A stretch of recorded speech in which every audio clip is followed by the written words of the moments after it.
নমস্কার বন্ধুরা, the power of the earth চ্যানেলে আপনাদের সকলকে জানাই সুস্বাগতম। আজ আমাদের আলোচ্য বিষয় হলো কেন রাখি বন্ধন উৎসব পালন করা হয় বা রাখি হাতে বাঁধলে কি হয়। চলুন শুরু করা যাক।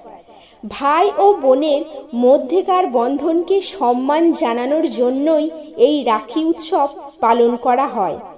বোন ভাইয়ের হাতে পবিত্র সুতো, যাকে রাখি বলা হয়, তা বেঁধে ভাইয়ের মঙ্গল কামনা করে।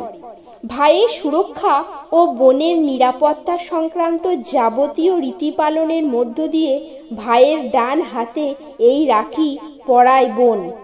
রাখি পূর্ণিমার তারিখ শ্রাবণ মাসের পূর্ণচন্দ্র অর্থাৎ পূর্ণিমা তিথিতে এই রাখি পূর্ণিমা পালন করা হয়। এবছর রাখি বন্ধন উৎসব 19শে অগাস্ট সোমবার পালন করা হবে। রাখি বন্ধনের ইতিহাস। এই উৎসব নিয়ে বহু প্রচলিত কাহিনী শোনা যায়। রাখি বন্ধন উৎসবে ভাই বোনের মধ্যেকার স্বর্গীয় সম্পর্ক উদযাপন করা হয়। এ নিয়ে প্রচলিত একটি জনপ্রিয় কাহিনী হল দ্রৌপদী ও শ্রীকৃষ্ণের। প্রসঙ্গত পাণ্ডবদের সময় ঘটে যাওয়া একটি আকর্ষণীয় ঘটনা রাখির তাৎপর্য এবং ইতিহাস ব্যাখ্যা করে। শোনা যায়, রাজসূর্য যজ্ঞ করার পর রাজা যুধিষ্ঠির তার সাম্রাজ্যের রাজধানী ইন্দ্রপ্রস্থকে রাজধানী হিসাবে প্রতিষ্ঠিত করার পর পাণ্ডব ভগবান শ্রীকৃষ্ণকে তাদের সমর্থন ও আশীর্বাদ করার জন্য তাকে ধন্যবাদ জানাতে আমন্ত্রণ করা হয়। প্রতিবেশী সব রাজ্যের রাজা ও অতিথিদের মধ্যে উপস্থিত ছিলেন শ্রীকৃষ্ণের জ্ঞাতি ভাই শিশুপালও। শিশুপাল শ্রীকৃষ্ণের প্রতি অসন্তুষ্ট হন এবং যুধিষ্ঠিরের দরবারে তাকে অপমান করেন।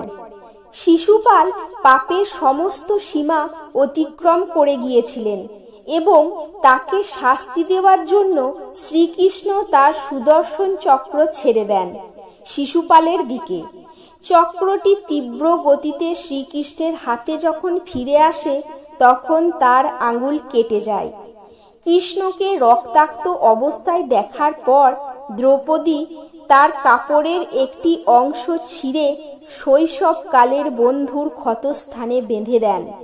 দ্রৌপদীর এই কাজই তাকে সারা জীবনের মতো শ্রীকৃষ্ণের আশীর্বাদ লাভ করিয়ে দেয়। আর তাই তো পাণ্ডবরা যখন দ্রৌপদীকে অপমান করার হাত থেকে বাঁচাতে পারেননি, তখন শ্রীকৃষ্ণই দ্রৌপদীকে রক্ষা করেন। শত্রুদের হাত থেকে দ্রৌপদীকে নিরাপত্তা দেন শ্রীকৃষ্ণ।